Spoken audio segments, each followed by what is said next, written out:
खामोश रहने का अपना ही मजा है। नींव के पत्थर कभी बोला नहीं करते। सुप्रभात आदरणीय प्रधानाचार्य महोदय, शिक्षकगण एवं मेरे भाई और बहनों। मैं इप्सिता दास नवमी कक्षा की तरफ से आप सभी को आज की इस प्रार्थना सभा में स्वागत करती हूँ। तो चलिए आज की प्रार्थना सभा की शुरुआत डीएवी गान से करें।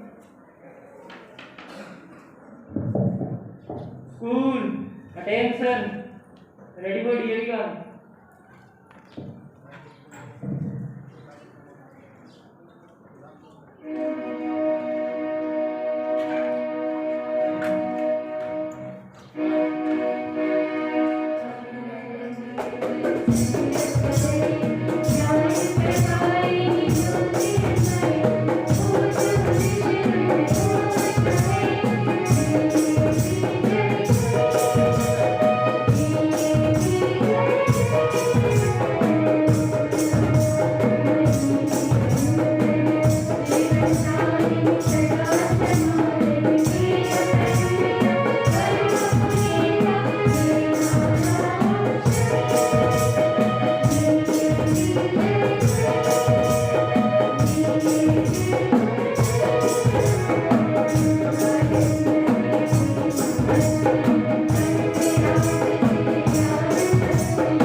Join your hand and close your eyes.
सर्वप्रथम प्रतिज्ञा लेने के लिए मैं बुलाना चाहूंगी। सुप्रभात, मैं अपर्णा महाकुंड कक्षा 7वीं की छात्रा आज आपके सामने प्रतिज्ञा बोलने जा रही हूँ।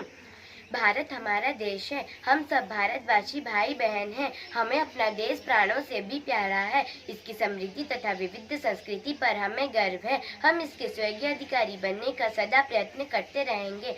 हम अपने माता पिता, गुरुजनों एवं सभी बड़ों का सदा सम्मान करेंगे। हम अपने देशवासियों के प्रति वफादार रहने की प्रतिज्ञा करते हैं। उनके कल्याण और समृद्धि में ही हमारा सुख निहित है। धन्यवाद। अब आर्य समाज के नियम दोहराने के लिए मैं बुलाना चाहूंगी सत्या को। School, stand at ease. Arya Samaj के 10 नियम। नियम 5वां, सब काम धर्मानुसार अर्थात सत्य और असत्य को विचार करके करना चाहिए। नियम 6, संसार का उपकार करना इस समाज का मुख्य उद्देश्य है। अर्थात शारीरिक, आत्मिक और सामाजिक उन्नति करना। धन्यवाद। आज का सुविचार प्रस्तुत करने के लिए मैं बुलाना चाहूंगी। सुप्रभात, मैं सत्यजीत माइती क्लास 7 में पढ़ता हूँ। आज आपके सामने कुछ सुविचार प्रकट करने वाला हूँ। आज का सुविचार, जिनके इरादे मजबूत हुआ करते हैं, अक्सर उन्हें कोई फर्क नहीं पड़ता कि उनको रोकने वाले कितने हैं। आज के लिए इतना ही। धन्यवाद। School attention, ready for prayer song.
सुप्रभात। आज का तथ्य पंडित जवाहरलाल नेहरू के विषय में है।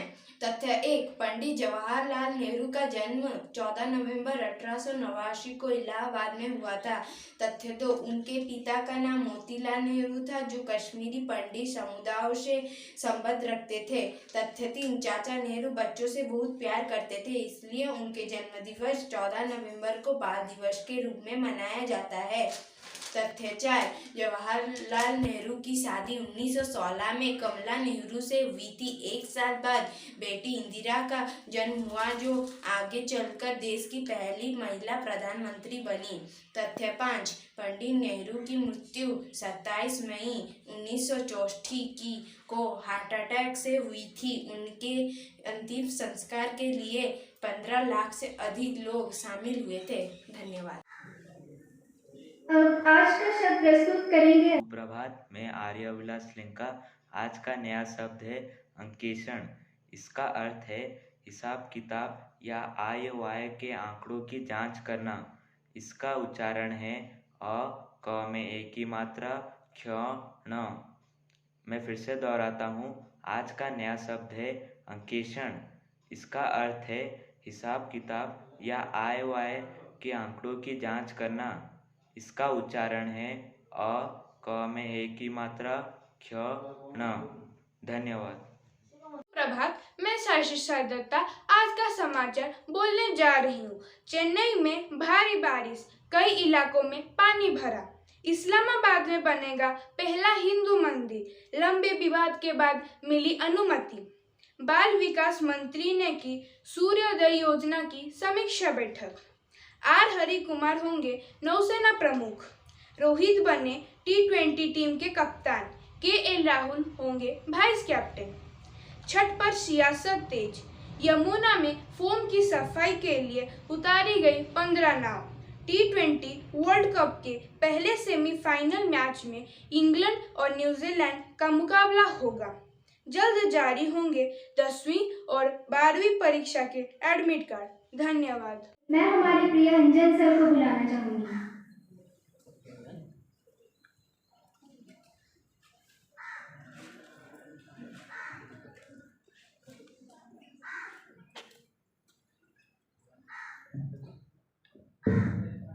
सुप्रभात बच्चों। माननीय प्रधानाचार्य तथा मेरे सहाध्यापकगण और प्यारे विद्यार्थियों, आज का जो शब्द था आभार, तो आभार जो है उसमें अ में आ की मात्रा नहीं है। आ एक स्वतः उच्चारित होने वाला अक्षर है, वर्ण है, अर्थात वो स्वर वर्ण है। ठीक है,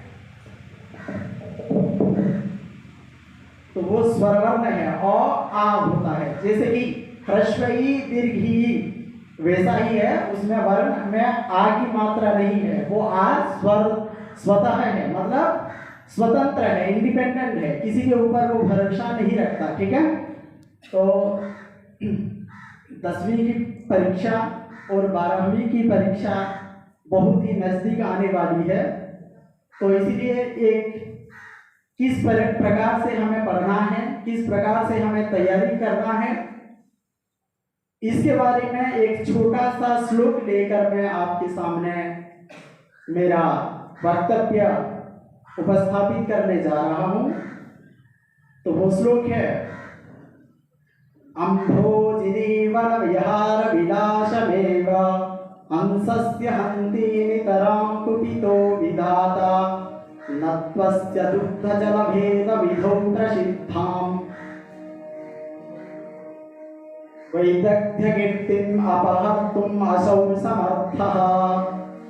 तो इस जो बड़ा सा श्लोक है, 4 लाइन का श्लोक है। अगर इस श्लोक का एक एक पद का एक एक अर्थ अगर समझाने जाऊं तो लगभग 1 पीरियड चाहिए। तो इसलिए हिंदी में इसका सरल भावार्थ समझाने जा रहा हूं। तो हंस जो स्वर्ण है उसकी एक नेचुरल स्किल है, उसकी एक कला है, वो आप लोग जानते हो। वो कला है दूध और पानी को अलग करने की क्षमता उस हंस में है। तो साक्षात ब्रह्मा विधाता, ठीक है, विधाता मतलब ब्रह्मा, उस कला को हंस को दिया है। लेकिन अम्भोजिनी वन विहार विलासमेव, अर्थात अम्भोजिनी मतलब कमलिनी, अर्थात कमल पुष्प वन में, अर्थात कमल वन में विहार करने वाला, भ्रमण करने वाला, घूमने वाला हंस, उसके ऊपर ब्रह्मा बहुत आनंद से भ्रमण करता है। हंस कमल पुष्प में, वहां उसको मजा आता है, तो उस पर वो रोक सकते हैं ब्रह्मा। लेकिन उसकी जो वैदग्ध्य कीर्ति है, जो फेम है, प्रसिद्ध है चारों तरफ, चारों दिशा में, तो उस कला को कभी छीन नहीं सकते, कभी उसको हनन नहीं कर सकते। तो आप लोग परीक्षा हॉल में बैठकर एग्जाम दोगे, तो अगर ठीक से पढ़ के आए हो तो आराम से लिख सकते हो, उसमें कोई भी निरीक्षक होंगे अर्थात इन्विजिलेटर्स होंगे, वो आपके ऊपर बाधा नहीं दे सकते हैं। अगर 1A 2B 3C और 4D इस प्रकार का तरीका लगाओगे, वो नेचुरल स्किल नहीं है, उसको इन्विजिलेटर्स पकड़ सकते हैं। ठीक है, तो इसका मतलब ये हुआ परीक्षा नजदीक आ रही है तो दूध का दूध और पानी का पानी इस प्रकार अलग करने की क्षमता रखो, उस प्रकार से तैयारी करो। धन्यवाद।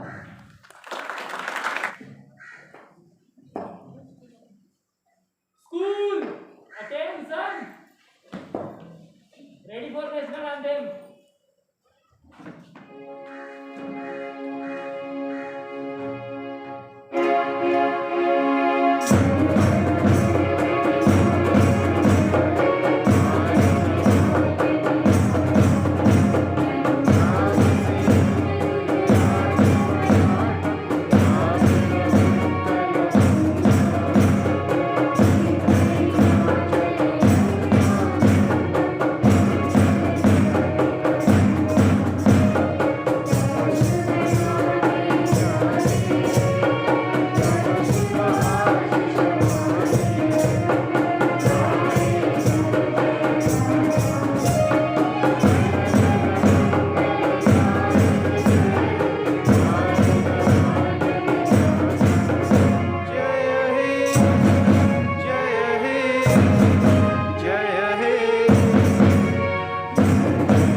श्रद्धा से ज्ञान, नम्रता से मान और योग्यता से स्थान मिलता है।